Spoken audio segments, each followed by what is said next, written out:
Quem nesse mundo não quer ser mais forte? Quem não quer ser uma pessoa admirável, resistente e pronta para enfrentar o mundo? Pois é, esse é um dos maiores desejos do ser humano.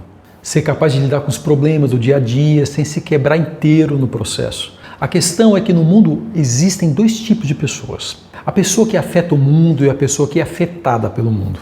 E qual a diferença entre as duas? Tem muita diferença. O que faz alguém ser mentalmente forte enquanto outros são mentalmente fracos e despreparados para o sofrimento da vida?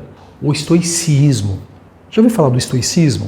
O estoicismo costuma ser o divisor de águas entre aqueles que são admirados e aqueles que são descontrolados. Até mesmo quando aquele que é bem visto pela sociedade não sabe nem que o estoicismo existe, muito menos sobre a filosofia por trás da prática, ainda assim, o sucesso dele pode ser atribuído por práticas estoicas que o próprio bem-sucedido desenvolveu ao longo do seu caminho, talvez com outras palavras ou talvez com outra fantasia. Mas o princípio por trás do sucesso, da grandeza de uma pessoa, costuma ser sempre o estoicismo. Mas o que é essa escola filosófica do estoicismo e por que ela pode te ajudar a conquistar os maiores objetivos de todos os tempos? Bom, o estoicismo surgiu numa época de muito blá blá blá blá blá. Numa época em que os filósofos falavam sobre tudo, menos sobre como navegar no dia a dia, como lidar com as durezas da vida e a dor do cotidiano. Coisas como pobreza extrema, fome, doença, guerras, escravidão, morte. Pois se essas coisas nos assolam até hoje, imagina 300 anos antes de Cristo. Pois é, o estoicismo ele foi criado nessa época, após o seu fundador ter perdido absolutamente todos os seus bens no naufrágio do seu navio. Como você se sentiria caso perdesse 100% do seu patrimônio de uma hora para outra? Tudo por causa da força bruta da natureza. Já pensou como seria horripilante ter esse tipo de experiência? Se já é ruim perder o emprego, imagina perder tudo.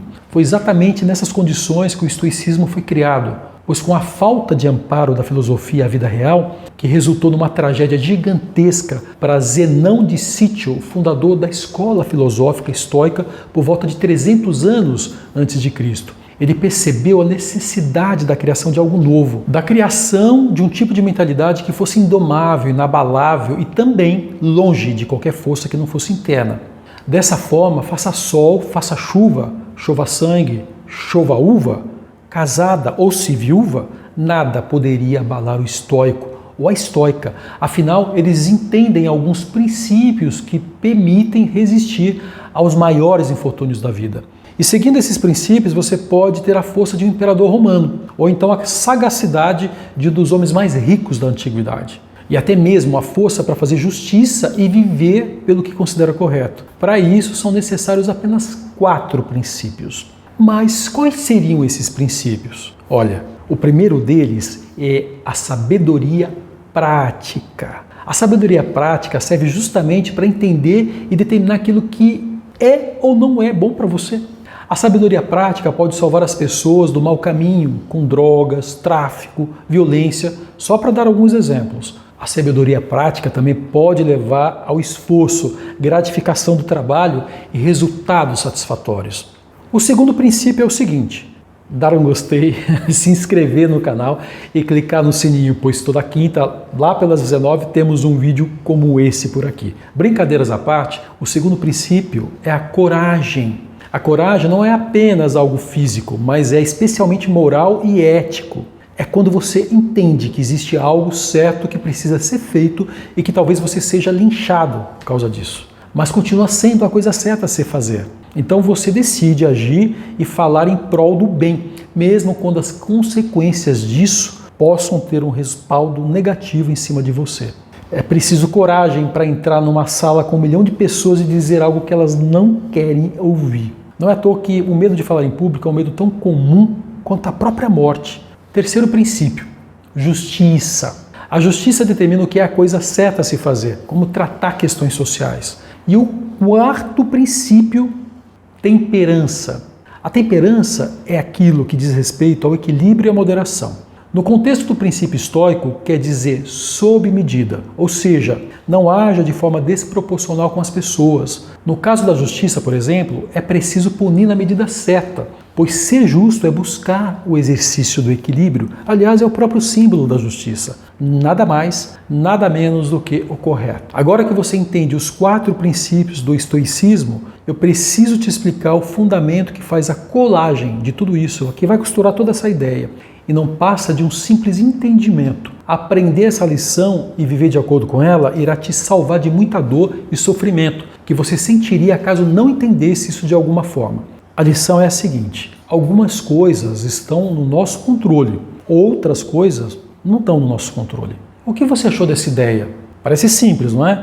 Pois então quero ver aplicar na prática. Caso o seu apartamento ou a sua casa peguem fogo e você perca toda a sua moradia, você seria capaz de aceitar esse fato e seguir em frente? Ou ficaria preso e atrelado a um ciclo de emoções negativas e pessimistas porque as coisas não foram como você planejava? A diferença entre o estoico e uma pessoa qualquer dessas que estão aí por aí, no fundo, todos nós sabemos disso. Mas o estoicismo não é saber, é praticar. Tanto que uma boa parte dos estoicos não fazem nem ideia do que são ou como agem. Simplesmente descobriram, porventura, que aplicar esses conceitos é a forma mais viável de se manter em paz durante tempos de guerra ou de perdas. Seja guerra no trabalho, na vida pessoal, familiar ou qualquer coisa que a vida jogue na sua cara, porque uma vez que você percebe o quanto de energia acaba gastando com coisas que você não pode mudar, significa que você pode retirar a energia dali e colocar nas coisas que você pode mudar. Justamente naquilo que diz respeito única e exclusivamente a você. Por isso que não há necessidade de carregar o mundo inteiro nas costas. O governo é ruim? Paciência. O governo é bom? Paciência. A situação está difícil? Está faltando alguma coisa em algum lugar? As notícias não são boas? O mundo está caindo aos pedaços? Você tem contas para pagar? Bom, nada disso importa para o estoicismo. A única coisa que importa são as coisas que você pode mudar. É por isso que quem tem a mente inabalável divide tudo isso, o que faz, entre 2 categorias: coisas que podem ser mudadas e coisas que não podem ser mudadas. E para explicar esse conceito de uma maneira mais clara, eu quero te trazer a analogia do arqueiro. É justamente aqui que o estoicismo brilha. Imagine um arqueiro que está tentando atingir o alvo. Tem muitas coisas que só dependem dele, como o treinamento, o equipamento que ele está usando, a manutenção do arco e flecha, a mira, o foco e o alvo também. Cada segundo até o momento em que ele solta as mãos da flecha, porque a partir dali já não depende mais dele. Uma rajada de vento súbita pode desviar o percurso da flecha, ou então um cavalo pode aparecer repentinamente e fazer com que a sua visão seja perdida. Você perde o alvo. Ou talvez o alvo seja um soldado que viu a flecha a tempo de se esquivar. O arqueiro pode fazer literalmente tudo que estiver ao seu alcance para acertar o alvo, mas o resultado final está fora do controle dele. Até mesmo Legolas, personagem do Senhor dos Anéis, o arqueiro que nunca erra, lembra disso? Errou um tiro no momento em que seu companheiro esbarrou em suas mãos na hora do disparo. Imagine nós, meros humanos. No final das coisas, das contas e de tudo, depois de você fazer tudo que você pode até o momento de soltar a flecha, fica por conta da natureza, das coisas que vão acontecer que não dependem de você. Não adianta se preocupar com os resultados, porque eles estão completamente fora do seu alcance. O alvo deve ser escolhido, mas ele não pode ser desejado. Em outras palavras, se você atrelar o seu senso de valor e de autoestima àquilo que depende da natureza, você está fadado a sofrimento permanente, constante, recorrente. As tristezas, a falta de confiança em si mesmo. Mas caso você decida acoplar o seu senso de autoestima apenas àquilo que te diz respeito, você poderá sim ficar contente e satisfeito sabendo que fez o melhor que pôde. E o único motivo pelo qual algo ainda não aconteceu foi apenas a natureza da vida, que é independente e não tem nada a ver com você. Não existe ninguém com mais paz interna do que a pessoa que dorme sabendo que fez o melhor que podia. E não existe uma pessoa mais infeliz do que aquela que coloca toda a sua energia em situações que estão absolutamente fora do poder dela. Depois, quando o tempo passa, essa pessoa descobre que já não tem muito mais tempo para fazer aquilo que deveria ser feito. E ela pode passar os últimos anos da vida dela assombrada pelo pensamento de que ela podia, mas não fez. Simplesmente por gastar energia demais com aquilo que ela mesma não poderia mudar de forma nenhuma.